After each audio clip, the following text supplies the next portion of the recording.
नमस्कार दोस्तों, एक बार आप सबका फिर से बहुत बहुत स्वागत है आप सभी के अपने YouTube चैनल डियर गुरुजी पर। सो गाइस, जैसा कि आप सभी को पता है, जितने भी लोग यहाँ पर जुड़ रहे हैं सभी को पता है कि मेरी जो ये जीके वाली क्लास है डेली 4:50 पर, यानी कि 5 बजने में 10 मिनट बाकी रहता है तब चलती है। तो ये टाइमिंग आप लोग जरूर याद रखिएगा। तो फटाफट यहाँ पर जितने लोग जुड़ रहे हैं वीडियो को लाइक और शेयर कर दें, अपनी अटेंडेंस जो है जरूर लगा दें। और साथ ही साथ दोस्तों, अगर आपने अभी तक हमारा टेलीग्राम ग्रुप ज्वाइन नहीं किया है तो ग्रुप ज्वाइन कर लीजिए। वहाँ पर आपको PDF बिल्कुल फ्री में दिए जाते हैं। और आपने अगर अभी तक हमें इंस्टा पे फॉलो नहीं किया है तो इंस्टा पे फॉलो कर लीजिएगा। नीचे आप सभी को डिस्क्रिप्शन बॉक्स में लिंक देखने को मिल जाएगा। और इसके अलावा दोस्तों, आप सभी को पता है कि मेरी जो क्लासेस हैं अनअकैडमी पे भी डेली चलती हैं। इसके बाद जो अगली क्लास अनअकैडमी पे होगी उसका लिंक नेक्स्ट क्लास करके मैंने नीचे डिस्क्रिप्शन बॉक्स में दिया है, तो अगली क्लास में जरूर आइएगा। और साथ ही साथ दोस्तों, अनअकैडमी पर मेरी क्लासेस का फ़ायदा बिल्कुल फ्री में उठाने के लिए आपको UPPSC कैटेगरी में मुझे जाकर फॉलो करना है। और ये मेरा कोड, काफ़ी लोग कहते हैं सर आपकी क्लास एक्सेस नहीं कर पा रहे हैं, खुल नहीं रहा है, ओपन नहीं हो रहा है, तो ये कोड पूछता है। तो इसी कोड का यूज़ किया करो, डियर गुरुजी। तो आप लोग मेरे कोड से आप लोग उस क्लास को जो है ओपन कर सकते हो। तो चलिए स्टार्ट करते हैं आज की इस क्लास को। काफ़ी लोग यहाँ पर जुड़ चुके हैं। हिस्ट्री स्पेशल क्लास चल रही है, 5वीं क्लास हो चुकी है। आज क्लास नंबर 6 है और जहाँ तक हम लोगों ने छोड़ा था उसके आगे हम लोग बढ़ते हुए चलेंगे। तो पहला क्वेश्चन देखिए आज का आपके सामने ये रहा, तालीकोटा की प्रसिद्ध लड़ाई जो है कब हुई थी। देखिए 11 तक कल हमने छोड़ा था हम्पी के स्मारक वाला। आज यहाँ पर क्वेश्चन नंबर 12 है, तालीकोटा की प्रसिद्ध लड़ाई जो है कब हुई थी। तो दोस्तों याद रखिएगा, तालीकोटा की प्रसिद्ध लड़ाई जो है आपकी 1565 ईस्वी में, ठीक है, 1565 ईस्वी में हुई थी। अब देखिए तालीकोटा यहाँ पर आया है तो भाई किसके किसके बीच में हुआ था। तो याद रखिए दोस्तों, तालीकोटा की जो लड़ाई हुई थी 1565 ईस्वी में विजयनगर साम्राज्य और दक्षिण के राज्यों के मध्य लड़ा गया था। तो यहाँ पर याद रखिएगा ऑप्शन नंबर जो इसका ए है यहाँ पर बिल्कुल करेक्ट हो जाएगा। अगला क्वेश्चन देखिए आपसे यहाँ पर क्या बोला गया है, मरमर वीथी से गोल गुंबज का निर्माण किस शासक द्वारा किया गया था। वेरी इंपॉर्टेंट क्वेश्चन है। क्या पूछा गया, मरमर वीथी से गोल गुंबज का निर्माण जो है किस शासक के द्वारा किया गया था। दोस्तों इसका जो करेक्ट आंसर आपको हो जाएगा मोहम्मद आदिल शाह द्वितीय। ठीक है दोस्तों, सभी लोग याद रखेंगे मोहम्मद आदिल शाह द्वितीय। तो ऑप्शन नंबर बी जितने लोग जवाब दे रहे हैं वो लोग यहाँ पर बिल्कुल करेक्ट हो जाएंगे। अगला क्वेश्चन देखिए क्या कह रहा है, निम्नलिखित बहमन शासकों में से बीजापुर में प्रसिद्ध गोल गुंबज का निर्माण किसने किया था। बताइए सर, निम्नलिखित बहमन शासकों में से बीजापुर में प्रसिद्ध गोल गुंबज का जो निर्माण है वो किसने किया था। तो दोस्तों यहाँ पर जो करेक्ट आंसर आपको हो जाएगा मोहम्मद आदिल शाह। यहाँ पर भी जो ऑप्शन नंबर ए है, सेम क्वेश्चन वही रिपीट करके अलग लैंग्वेज में पूछा गया है, तो यहाँ पर भी मोहम्मद आदिल शाह द्वितीय हो जाएगा। अगला क्वेश्चन देखिए आपसे यहाँ पर क्या कह रहा है कि गोल गुंबज बताइए कहाँ पर है। अगर आपके पेपर में आता है भाई गोल गुंबज जो है कहाँ पर है, और अभी मैंने थोड़ी देर पहले आपको बताया था सर गोल गुंबज जो है आपका कहाँ पे अवस्थित है। ये अवस्थित है आपका कोणार्क में, ठीक है। काफ़ी लोग यहाँ पर सॉरी कोणार्क क्या हूँ, बीजापुर में अवस्थित है। बीजापुर कहाँ पड़ता है सर आपका, कर्नाटक में। तो कर्नाटक के बीजापुर में अवस्थित है। कोणार्क में तो आपका शिव मंदिर, सूर्य मंदिर है, ठीक है। सूर्य देवता का जो मंदिर है कोणार्क का, सूर्य देवता का मंदिर कोणार्क में है। तो यहाँ पर जितने लोगों ने ऑप्शन नंबर डी बीजापुर जवाब दिया है वो लोग यहाँ पर बिल्कुल करेक्ट हो जाएंगे। अगला क्वेश्चन देखिए आपसे कह रहा है कि बीजापुर अपनी किस चीज़ के लिए जाना जाता है। एक ही क्वेश्चन आपको अलग अलग तरीके से देखिए पूछा गया है, जिससे आपके क्वेश्चंस आपकी यहीं क्लास में ही रट जाएं, आपको बाहर जाने की ज़रूरत नहीं पड़ती है। तो भाई याद रखिएगा, बीजापुर जो है अपने गोल गुंबज के लिए जाना जाता है, एक स्थापत्य कला के लिए जाना जाता है। तो ऑप्शन नंबर जो इसका बी है यहाँ पर बिल्कुल करेक्ट हो जाएगा। अगला क्वेश्चन देखिए पूछा गया, निम्नलिखित में से किस राजवंश ने बीजापुर में स्वतंत्र शासन की स्थापना की थी। बताइए सर, बीजापुर कर्नाटक राज्य में पड़ता है, फेमस है गोल गुंबज के लिए। यहाँ पर स्वतंत्र शासन की स्थापना जो है किसने की थी। तो दोस्तों याद रखिएगा यूसुफ आदिल शाह, ठीक है। आदिल शाह के बारे में मैंने आपको भी बताया था। तो आदिल शाह ने जो है इसकी स्थापना की थी। कब की थी ये भी पेपर में आता है। तो दोस्तों याद रखिएगा 1489 ईस्वी में जो है आदिल शाह ने स्थापना की थी। तो ऑप्शन नंबर जो इसका सी है यहाँ पर बिल्कुल करेक्ट हो जाएगा। अगला क्वेश्चन देखिए आपसे क्या कह रहा है, निम्नलिखित में से उस शासक का नाम क्या है जिसने विजय स्तंभ का निर्माण कराया था। चलिए भाई, क्वेश्चन नंबर आपका 18 दिया गया है कि उस शासक का नाम क्या है जिसने भाई विजय स्तंभ का निर्माण करवाया था। तो दोस्तों याद रखिएगा यहाँ पर राणा कुंभा, ठीक है भाई, राणा कुंभा जो है करेक्ट आंसर हो जाएगा। राणा कुंभा ने है जो है विजय स्तंभ। देखिए राणा कुंभा के बारे में एक क्वेश्चन यहाँ पर बहुत ज़्यादा आता है कि भाई विजय स्तंभ का निर्माण जो है कब करवाया था, कहाँ पर करवाया था, ये पेपर में आता है। और इसके अलावा एक क्या बोलते हैं कीर्ति स्तंभ के बारे में पूछा जाता है, विजय स्तंभ के बारे में पूछा जाता है। तो सब कुछ यहाँ पर जानते हुए चलेंगे। तो ये कीर्ति स्तंभ या विजय स्तंभ एक ही चीज़ होता है, तो कंफ्यूज मत होइएगा, ठीक है, याद रखिएगा दोस्तों। अगला क्वेश्चन देखिए आपसे पूछा गया है कि चित्तौड़ का कीर्ति स्तंभ। देखो सेम क्वेश्चन मैंने अभी आपको बताया ना कि कीर्ति स्तंभ और विजय स्तंभ एक ही चीज़ है। तो अभी मैंने आपको इसके पहले बताया था राणा कुंभा ने कीर्ति स्तंभ या विजय स्तंभ बनवाया है। तो यहाँ पर जो ऑप्शन नंबर बी है राणा कुंभा यहाँ पर बिल्कुल करेक्ट हो जाएगा। अगला क्वेश्चन देखो आपसे यहाँ पर क्या पूछा गया है, ध्यान से देखिएगा। सेम क्वेश्चन रिपीटेड है तो इसको हम छोड़ देते हैं। बस यहाँ पर जानने वाली बात यह है कि अगर विजय स्तंभ के स्थान पे या कीर्ति स्तंभ के स्थान पे टावर ऑफ विक्ट्री भी आ जाता है तो भी सेम चीज़ होता है, गलत मत करिएगा। टावर ऑफ विक्ट्री अगर सिर्फ इतना ही लिख करके आया इंग्लिश में तो राणा कुंभा ही जो है करेक्ट आंसर होगा, ठीक है। अब तो गलत नहीं हो ना। विजय स्तंभ, गोल गुंबज किसने बनवाया, गोल गुंबज कहाँ पर है, विजय स्तंभ कहाँ पर है, ये सब चीज़ें क्लियर हो गई ना। चलिए अगला क्वेश्चन देखिए आपसे यहाँ पर क्या बोला गया है कि निम्नलिखित में से किसने बीदर में मदरसे का निर्माण कराया था। बताइए सर, वेरी इंपॉर्टेंट क्वेश्चन है।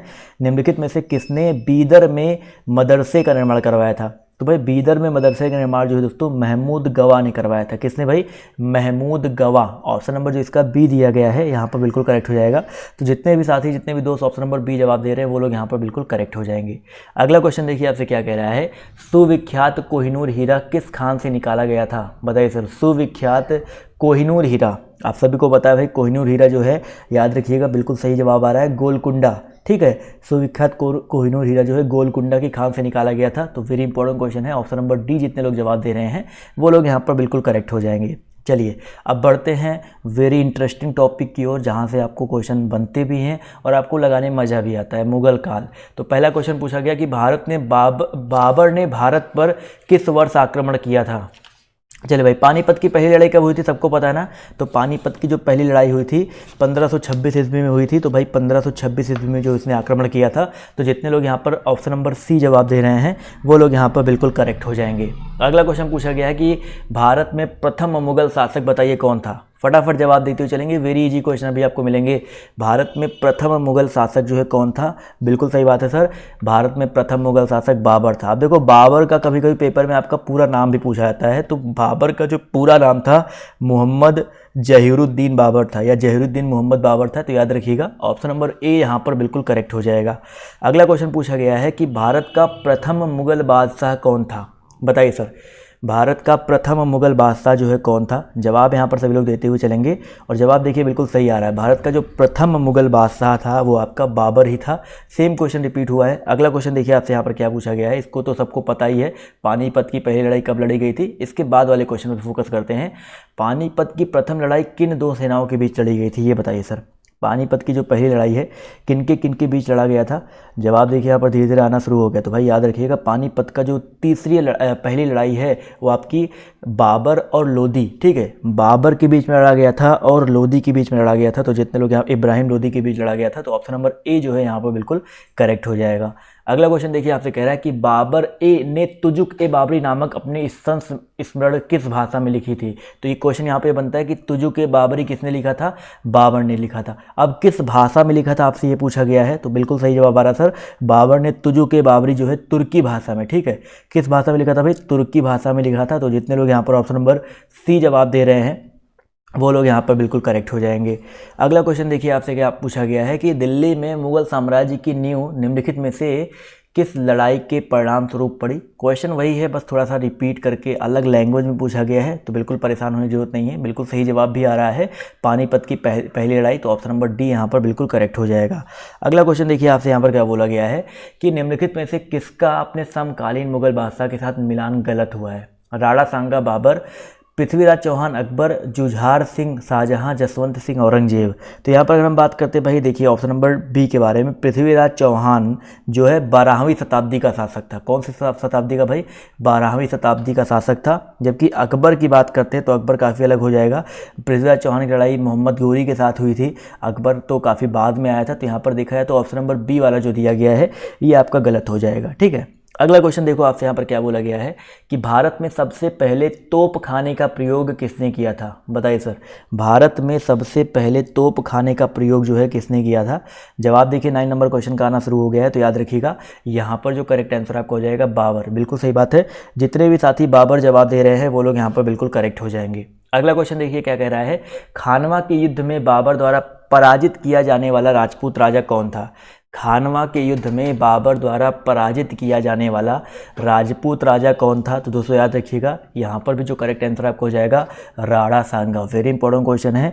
जितने भी लोग यहाँ पर ऑप्शन नंबर ए जवाब दे रहे हैं वो लोग यहाँ पर बिल्कुल करेक्ट हो जाएंगे। अब बताइए सर, खानवा का युद्ध कब हुआ था? एक क्वेश्चन आपके पेपर में बन सकता है। तो खानवा का युद्ध दोस्तों 1527 ईस्वी में हुआ था। किसके किसके बीच? भाई बाबर के बीच में हुआ था और मेवाड़ के राजा राणा सांगा के मध्य में हुआ था। और इसी युद्ध में भाई किसने? बाबर ने जिहाद का नारा भी दिया था। अगला क्वेश्चन देखिए क्या पूछा गया है कि बाबर की मृत्यु जो है कहाँ पे हुई थी? बताइए सर, बाबर की मृत्यु कहाँ पर हुई थी?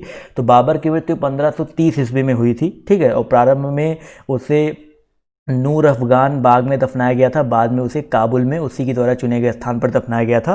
तो लेकिन मृत्यु पूछा गया है कहाँ पर हुई थी, तो इसकी मृत्यु जो है आपकी आगरा में हुई थी, ठीक है। इसकी मृत्यु जो है आपकी आगरा में हुई थी। दफनाया कहाँ गया था? लास्ट में काबुल में दफनाया गया था, वो अलग बात है। काफ़ी लोग बी जवाब दिए थे, बट यहाँ पर ऑप्शन नंबर ए जो है करेक्ट होगा। अगला क्वेश्चन देखो, आपसे कह रहा है कि पुराना किला बताइए किसने बनवाया? बताइए सर, दिल्ली में जो पुराना किला है उसका निर्माण जो है किसने करवाया था? जवाब देते हुए चलेंगे सभी लोग। तो बिल्कुल सही बात है सर, दिल्ली में पुराने किले का निर्माण है वो हुमायूं के द्वारा बेसिकली करवाया गया था। लेकिन यहाँ पर याद रखिए दोस्तों, जो दिल्ली में जो पुराना किला है उसको कंप्लीट जो है शेरशाह ने करवाया था। तो यहाँ पर शेरशाह जो है करेक्ट आंसर होगा, ठीक है। जितने लोग यहाँ पर शेरशाह जवाब दे रहे हैं वो लोग यहाँ पर बिल्कुल करेक्ट हो जाएंगे। अगला क्वेश्चन देखिए, आपसे यहाँ पर क्या बोला गया है कि भैया 1540 ईस्वी में किस युद्ध के पश्चात हुमायूं को हिंदुस्तान से बाहर कर दिया गया? बताइए, 1540 में किस युद्ध के बाद हुमायूं को हिंदुस्तान से बाहर कर दिया गया? तो याद रखिएगा 1540 ईस्वी में जो कन्नौज का युद्ध हुआ था, ठीक है। कन्नौज का जो युद्ध हुआ था उसके बाद जो हुमायूं को हिंदुस्तान से बाहर कर दिया गया। तो जितने लोग ऑप्शन नंबर सी जवाब दे रहे हैं, कन्नौज का युद्ध तो समझ में आता है, बट यहाँ पर चौसा कुछ लोग जवाब दे रहे हैं, चलो ठीक है। बट यहाँ पर चौसा के युद्ध में जो है उपाधि, वो बात की बात है। चौसा के युद्ध में वो हारा था, वो बात की बात है। बट यहाँ पर अगर हम बात करते हैं भाई कन्नौज के बारे में, तो कन्नौज में जो युद्ध हुआ था उसकी जिक्र करते हैं। तो यहाँ पर जो है आपका ये बाहर कर दिया गया था भारत से। अगला क्वेश्चन देखिए, आपसे यहाँ पर क्या पूछा गया, ध्यान से देखिएगा, क्योंकि 1540 ईस्वी में एक कन्नौज में युद्ध हुआ था जिसका नाम था भाई बिलग्राम का युद्ध। जिसको नहीं अभी याद आ रहा तो अभी याद कर लो। बिलग्राम का युद्ध 1540 में हुआ था और चौसा का युद्ध जो है 1539 में हुआ था। तो 1540 में जो बिलग्राम का युद्ध हुआ था वो हुमायूं को उसमें हार गया था। और शायद लड़ाई जो हुई थी किससे हुई थी? लड़ाई आपकी हुई थी शेरशाह सूरी से। अगला क्वेश्चन देखिए, कह रहा है हुमायूं को किस लड़ाई में पराजय के बाद भारत से भागना पड़ा था? वही सेम क्वेश्चन अलग लैंग्वेज में पूछा गया। तो यहाँ पर भी आपका कन्नौज बिलग्राम वाला करेक्ट हो जाता है। कन्नौज पूछे ऑप्शन में हो या बिलग्राम ऑप्शन में हो, एक ही चीज़ होता है। अगला क्वेश्चन पूछा गया कन्नौज का युद्ध, अब बताइए सर किस वर्ष लड़ा गया था? अगर आपने पिछले दो क्वेश्चन पर ध्यान दिया होगा तो इसका जवाब बिल्कुल सही देंगे। और जवाब भी देखिए यहाँ पर बिल्कुल सही आ रहा है। कन्नौज का जो युद्ध है वो किस वर्ष लड़ा गया था? तो 1540 ईस्वी में, ठीक है भाई। कन्नौज का युद्ध जो है 1540 ईस्वी में लड़ा गया था। तो जितने लोग यहाँ पर ऑप्शन नंबर ए जवाब दे रहे हैं वो लोग यहाँ पर बिल्कुल करेक्ट हो जाएंगे। अगला क्वेश्चन देखिए, आपसे यहाँ पर क्या बोला गया है कि दिल्ली में हुमायूं का मकबरा किसने बनवाया? दिल्ली में हुमायूं का जो मकबरा है बताइए सर किसने बनवाया? फटाफट यहाँ पर सब लोग प्रयास करते हुए चलेंगे एटलीस्ट। और जवाब देखिए धीरे धीरे आना शुरू हो गया है। तो साथियों याद रखिएगा, दिल्ली में हुमायूं का जो मकबरा है हाजी बेगम, ठीक है भाई। हाजी बेगम जितने लोग जवाब दे रहे हैं उनकी प्रिय पत्नी थी हाजी बेगम, उन्होंने बनवाया था। तो ऑप्शन नंबर जो इसका सी है यहाँ पर बिल्कुल करेक्ट हो जाएगा। कभी कभी भाई हुमायूं का मकबरा इसके क्या बोलते हैं उसको, इसके जो वास्तुकार होते हैं उसके बारे में पूछा जाता है। तो इसके जो वास्तुकार थे मीरन मिर्ज़ा थे। इनके वास्तुकार का नाम क्या था भाई? मीरन मिर्ज़ा नाम था। ये चीज़ याद रखिएगा, वेरी इंपॉर्टेंट चीज़ है। यहाँ पर ये आपके क्या थे? वास्तुकार थे। इसलिए मैं ये लिख दे रहा हूँ क्योंकि जब PDF डाउनलोड करो तो आपको वहाँ पर ऐसे मिल जाए देखने को। अगला क्वेश्चन देखिए, पूछा गया है हुमायूं का मकबरा के वास्तुकार, देखो सेम क्वेश्चन फिर से रिपीट हो गया। और यहाँ पर देखिए मीरक मिर्ज़ा करके ऑप्शन में दिया गया, बट मीरन मिर्ज़ा करेक्ट नाम था। तो कोई बात नहीं, यहाँ पर याद रखिए हुमायूं के मकबरे के वास्तुकार कौन थे भाई? मीरक मिर्ज़ा नाम यहाँ पर दिया गया, बट मीरन मिर्ज़ा उनको ज़्यादातर बोला जाता था। तो ऑप्शन नंबर जो इसका सी है यहाँ पर बिल्कुल करेक्ट हो जाएगा। अगला क्वेश्चन देखिए, आपसे पूछा गया है कि मेधावी राजस्व अधिकारी टोडरमल किसके अधीन सेवा की थी? बताइए सर, टोडरमल ने इन चारों में से बताइए सर किसके अधीन सेवा की थी? तो भाई टोडरमल की अगर हम बात करते हैं तो उन्होंने अकबर की सेवा की थी, लेकिन अकबर से भी पहले की अगर हम बात करते हैं वो शेरशाह के अधीन थे। किसके अधीन थे भाई? शेरशाह के अधीन थे। तो यहाँ पर याद रखिएगा ऑप्शन नंबर जो इसका डी दिया गया है शेरशाह, यहाँ पर बिल्कुल करेक्ट हो जाएगा। चलिए साथियों आते हैं अगले क्वेश्चन पर। तो अगला पूछा गया है आपसे कि अकबर किस वर्ष की आयु में सम्राट बने थे? बताइए सर, हुमायूं की जब मृत्यु हुई थी और तब अकबर जो है सम्राट बने थे और 13 वर्ष की आयु में, ठीक है। 13 वर्ष की आयु में जो है 13 वर्ष 4 माह उनकी एज थी।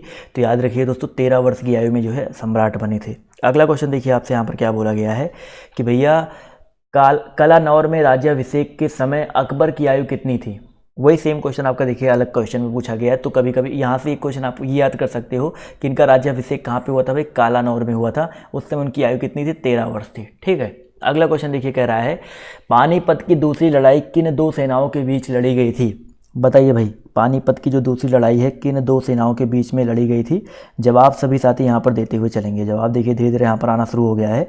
तो बिल्कुल सही बात है सर, पानीपत की जो दूसरी लड़ाई हुई थी कब हुई थी, ये भी पेपर में बन सकता है। तो पानीपत की दूसरी लड़ाई 1556 ईस्वी में हुई थी। तो अकबर और हेमू के बीच में, ठीक है, अकबर और हेमू के बीच में हुआ था। तो जितने लोग ऑप्शन नंबर सी जवाब दे रहे हैं वो लोग यहाँ पर बिल्कुल करेक्ट हो जाएंगे। चलिए दोस्तों आते हैं अगले क्वेश्चन पर। तो आपसे यहाँ पर पूछा गया है कि महाभारत का फारसी में अनुवाद किसने किया था। महाभारत का फारसी में जो अनुवाद है वो किसके द्वारा किया गया था। सभी लोग यहाँ पर जवाब देते हुए चलेंगे। तो उसको याद रखिएगा, महाभारत का फारसी में अनुवाद बदायूनी ने किया था। ठीक है, जितने भी लोग यहाँ पर जवाब दे रहे हैं अब्दुल कादिर बदायूनी, यहाँ पर ये लोग बिल्कुल करेक्ट हो जाएंगे। क्लियर है। अगला क्वेश्चन देखिए आपसे यहाँ पर क्या बोला गया है कि भाई रामायण का अनुवाद फारसी में किसने किया था। देखिए महाभारत का बदायूनी ने किया था। तो बताइए सर रामायण का अनुवाद फारसी में किसने किया था। सभी लोग जवाब देते हुए चलेंगे दोस्तों। तो रामायण की अगर हम बात करते हैं तो रामायण का जो अनुवाद है वो किया गया था, ये भी बदायूनी के द्वारा ही किया गया था, अब्दुल कादिर बदायूनी के द्वारा किया गया था। तो जितने लोग यहाँ पर बदायूनी इनको इसलिए बोलते हैं क्योंकि बदायूं के रहने वाले थे। ठीक है, तो ऑप्शन नंबर जो इसका बी है यहाँ पर बिल्कुल करेक्ट हो जाएगा। अगला क्वेश्चन देखो आपसे यहाँ पर क्या बोला गया है, ध्यान से देखिएगा। क्वेश्चन नंबर आपका यहाँ पर हो गया 24, कह रहा है कि निम्नलिखित में से किसने अकबर की जीवन कथा लिखी थी। बताइए सर अकबर की जीवन कथा बताइए किसने लिखी थी। अबुल फजल, फैजी, अब्दुल नबी खान या बीरबल। दोस्तों अकबर की जीवन कथा जो है अबुल फजल ने लिखा था। किसने लिखा था भाई, अबुल फजल ने लिखा था। तो जितने लोग यहाँ पर ऑप्शन नंबर ए जवाब दे रहे हैं वो लोग यहाँ पर बिल्कुल करेक्ट रहेंगे। अबुल फजल जो है उनके नवरत्नों में से भी एक थे और इन्होंने अकबर नामक पुस्तक की रचना की थी और जिसमें क्या बोलते हैं उन्होंने इनके बारे में बताया था। अगला क्वेश्चन देखिए आपसे क्या कह रहा है, आईने अकबरी पुस्तक जो है किसने लिखी। अभी मैंने आपको बताया ना सर, अकबरनामा की जो रचना थी वो किसने की थी। अकबरनामा की रचना जो है अबुल फजल ने किया था, मैंने आपको बताया ना। तो आईने अकबरी भी जो था वो आपका इसी पुस्तक का जो 3 खंड बटा था, जो अकबरनामा था उसी पुस्तक के एक खंड का नाम आईने अकबरी भी था। तो यहाँ पर भी जो करेक्ट आंसर आपका क्या हो जाएगा, अबुल फजल ही हो जाएगा। तो जितने लोग ऑप्शन नंबर बी जवाब दे रहे हैं वो लोग यहाँ पर बिल्कुल करेक्ट हो जाएंगे। अगला क्वेश्चन रिपीटेड ही है, तो अकबरनामा सबको पता ही है, अबुल फजल, इस पर टिक करके यहाँ पर आगे बढ़ेंगे। बट अबुल फजल ने एक चीज़ का अनुवाद भी किया था। ठीक है, पंचतंत्र विष्णु शर्मा के द्वारा लिखी गई है, उसका अनुवाद जो है इन्होंने किया था, फारसी अनुवाद अबुल फजल ने किया था, वो भी याद रखिएगा। अगला क्वेश्चन देखिए आपसे यहाँ पर क्या पूछा गया है कि वह प्रसिद्ध जैन विद्वान कौन था जिसका अकबर बहुत सम्मान करता था।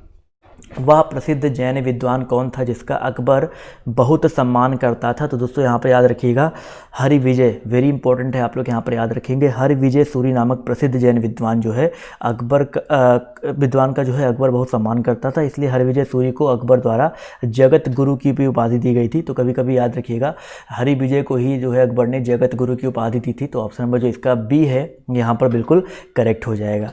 अगला क्वेश्चन देखिए कह रहा है कि दीन-ए इलाही बनाने का मूल उद्देश्य क्या था। फटाफट जवाब देते हुए चलेंगे सर, दीन-ए इलाही बनाने का जो मूल उद्देश्य है वो क्या था। तो भाई दीन-ए इलाही धर्म जो है किसने बनवाया था, ये भी पेपर में आता है। और ये धर्म जो है सबसे पहले बनवाया था क्या बोलते हैं, अकबर ने बनवाया था और एक ही लोग ने उसको धारण भी किया था, वो भी पेपर में बनता है। तो दीन-ए इलाही धर्म बनाने का मूल उद्देश्य विश्व बंधुत्व था। ठीक है, जितने लोग विश्व बंधुत्व जवाब दे रहे हैं वो लोग यहाँ पर बिल्कुल करेक्ट हो जाएंगे। अगला क्वेश्चन देखिए पूछा गया है, हल्दी घाटी की लड़ाई जो है किनके बीच लड़ी गई थी। बताइए सर हल्दी घाटी की लड़ाई जो है किनके बीच लड़ा गया था। तो भाई हल्दी घाटी की अगर हम बात करते हैं तो ये लड़ाई 1576 ईस्वी में हुआ था। कब हुआ था भाई, 1576 ईस्वी में हुआ था। और ये लड़ाई लड़ा गया था अकबर और राणा प्रताप सिंह के बीच में। ठीक है, अकबर के बीच में और मेवाड़ के शासक थे राणा प्रताप, इनके बीच में हुआ था। और याद रखिएगा यहाँ पर ऑप्शन नंबर जो इसका सी है यहाँ पर बिल्कुल करेक्ट हो जाएगा।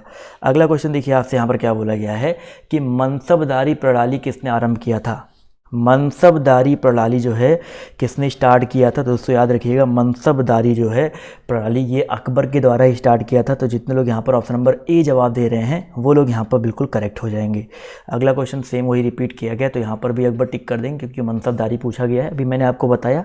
अगला क्वेश्चन देखिए वेरी इंपॉर्टेंट है, फतेहपुर सीकरी का निर्माण बताइए किसने करवाया था। जवाब देते हुए चलेंगे सर। उत्तर प्रदेश में आगरा क्षेत्र में स्थित है फतेहपुर सीकरी, और इसका जो निर्माण है किसने करवाया था, तो याद रखिए दोस्तों अकबर ने ही करवाया था। तो यहाँ पर जितने लोगों ने अकबर जवाब दिया है वो लोग यहाँ पर बिल्कुल करेक्ट हो जाएंगे। अगला क्वेश्चन देखिए आपसे क्या कह रहा है, निम्नलिखित में से किसने फतेहपुर सीकरी के पंचमहल का, बताइए सर। फतेहपुर सीकरी का निर्माण किसने करवाया था, मैंने आपको बताया फतेहपुर सीकरी आगरा में स्थित है, उसका निर्माण अकबर ने करवाया था। अब फतेहपुर सीकरी के पंचमहल का निर्माण जो है किसने करवाया था, फटाफट जवाब देते हुए चलेंगे सर। तो याद रखिए दोस्तों अकबर ने ही करवाया था। तो जितने लोग यहाँ पर अकबर जवाब दे रहे हैं वो लोग यहाँ पर बिल्कुल करेक्ट हो जाएंगे। अच्छा, पंचमहल से एक क्वेश्चन यहाँ पर ये बनता है कि पंचमहल जो है किसी को नकल करके बनवाया गया था। मे भी अभी आगे आपको क्वेश्चन मिले तो अभी उसके बारे में भी डिस्कस करेंगे। तो यहाँ पर याद रखिएगा अगला क्वेश्चन पूछा गया है कि निम्नलिखित में से कौन सा एक फतेहपुर सीकरी में स्थित नहीं है, बताइए सर। पंचमहल, सलीम चिश्ती का मकबरा, मोती मस्जिद या मरियम पैलेस, इन चारों बताइए सर कौन सा एक जो है आपका फतेहपुर सीकरी में अवस्थित नहीं है। जवाब देते हुए चलेंगे सभी लोग। तो यहाँ पर दोस्तों याद रखिएगा पंचमहल, सलीम चिश्ती का मकबरा और मरियम पैलेस ये आपका अवस्थित है। जबकि मोती मस्जिद की बात करते हैं, मोती मस्जिद जो है ये आगरा के किले में, दिल्ली तथा आगरा के किले में अवस्थित है। तो मोती मस्जिद यहाँ पर ऑप्शन नंबर जो इसका बी है वो यहाँ पर क्या हो जाएगा, करेक्ट हो जाएगा। अगला क्वेश्चन देखो आपसे क्या कह रहा है, बुलंद दरवाज़ा बताइए कहाँ पर स्थित है। बुलंद दरवाज़ा जो है आपका कहाँ पर अवस्थित है, तो भाई बुलंद दरवाज़ा वेरी इंपॉर्टेंट क्वेश्चन है। तो ये याद रखिए दोस्तों, ये इन चारों में देखा है तो उत्तर प्रदेश तो करेक्ट होगा ही होगा, बट उत्तर प्रदेश में भी कहाँ स्थित है ये अगर आपके पेपर में आता है तो याद रखिए दोस्तों उत्तर प्रदेश में जो है वही फतेहपुर सीकरी नामक स्थान पर स्थित है। तो जितने लोग ऑप्शन नंबर सी जवाब दे रहे हैं वो लोग यहाँ पर बिल्कुल करेक्ट हो जाएंगे। अगला क्वेश्चन देखिए आपसे क्या कह रहा है कि अकबर ने अपना धार्मिक विचार विमर्श कहाँ करता था, बताइए सर। अकबर जो है अपना धार्मिक विचार विमर्श कहाँ पर करता था, तो जोधाबाई महल, पंचमहल, इबादत खाना या बुलंद दरवाज़ा, फटाफट जवाब देते हुए चलेंगे दोस्तों। तो यहाँ पर याद रखिए दोस्तों अकबर जो है अपना धार्मिक विचार विमर्श जो है करता था इबादत खाना में। कहाँ पे भाई, इबादत खाना। इसकी स्थापना 1575 ईस्वी में अकबर ने ही करवाया था। तो ये चीज़ याद रखिएगा, और ये भी आपका फतेहपुर सीकरी में ही अवस्थित है। तो जितने लोग ऑप्शन नंबर सी जवाब दे रहे हैं वो लोग यहाँ पर बिल्कुल करेक्ट हो जाएंगे। अगला क्वेश्चन देखो आपसे यहाँ पर क्या बोला गया, ध्यान से देखिएगा। क्वेश्चन नंबर आपका यहाँ पर 37 कह रहा है कि प्रयाग नगर को इलाहाबाद अल्लाह का नगर नाम किसने दिया था, फटाफट 37 नंबर जवाब देते हुए चलेंगे। इलाहाबाद को, प्रयाग नगर को इलाहाबाद यानी कि अल्लाह का नगर नाम जो है किसने दिया था, तो बिल्कुल सही जवाब आ रहा है सर। ये नाम जो है अकबर के द्वारा ही दिया गया था। पहले प्रयाग नगर था, बाद में इलाहाबाद, इलाहाबाद, फिर बाद में आपका फिर से प्रयागराज बन गया है। तो जितने लोग ऑप्शन नंबर बी जवाब दे रहे हैं वो लोग यहाँ पर बिल्कुल करेक्ट हो जाएंगे, ठीक है। चलिए भाई, इसके अलावा इलाहाबाद का किला का भी निर्माण जो है इलाहाबाद में अकबर ने ही करवाया था। अगला क्वेश्चन पूछा गया है कि अकबर के आरंभिक दिनों में उसका रीजेंट कौन था, बताइए सर। उसका संरक्षक पूछा गया है, रीजेंट मतलब संरक्षक होता है। तो बताइए सर अकबर के आरंभिक दिनों में उसका संरक्षक जो है कौन था। तो दोस्तों याद रखिएगा अकबर के आरंभिक दिनों में उसका संरक्षक जो है बैरम खान था, क्योंकि पानीपत की जो दूसरी लड़ाई हुई थी बैरम खान और हेमू कलमाड़ी के, अकबर और हेमू कलमाड़ी के बीच में, अकबर तो 13 साल का था, उसने लड़ा नहीं था, बैरम खान ही उसकी तरफ से लड़ा था। तो ऑप्शन नंबर जो इसका बी है वो यहाँ पर बिल्कुल करेक्ट हो जाएगा। अगला प्रश्न देखिए आपसे यहाँ पर क्या पूछा गया है कि अकबर का अभिरक्षक कौन था। वही सेम क्वेश्चन है, चाहे रेजेंट बोले, अभिरक्षक बोले, संरक्षक बोले, एक ही चीज़ होता है। तो अकबर का अभिरक्षक वही बैरम खान, ऑप्शन नंबर जो इसका ए है यहाँ पर बिल्कुल करेक्ट हो जाएगा। चलिए साथियों आते हैं, चलिए माफ़ कीजिएगा, तो यही लास्ट क्वेश्चन था। तो आज की क्लास आप सभी को कैसी लगी कमेंट करके जरूर बताइएगा। और इसके बाद वाली क्लास जो है, नेक्स्ट क्लास का लिंक देखिए मैंने दे दिया है, अनअकैडमी पे भी 5:30 बजे क्लास है। इसके अलावा इसके पहले भी यूट्यूब पे एक और क्लास है, उसको जो है ज़रूर देखिएगा। तो आज की इस क्लास में सिर्फ इतना ही, अभी के लिए बाय बाय, टेक केयर, जय हिंद, जय भारत। मिलते हैं आप सभी से नेक्स्ट वीडियो में।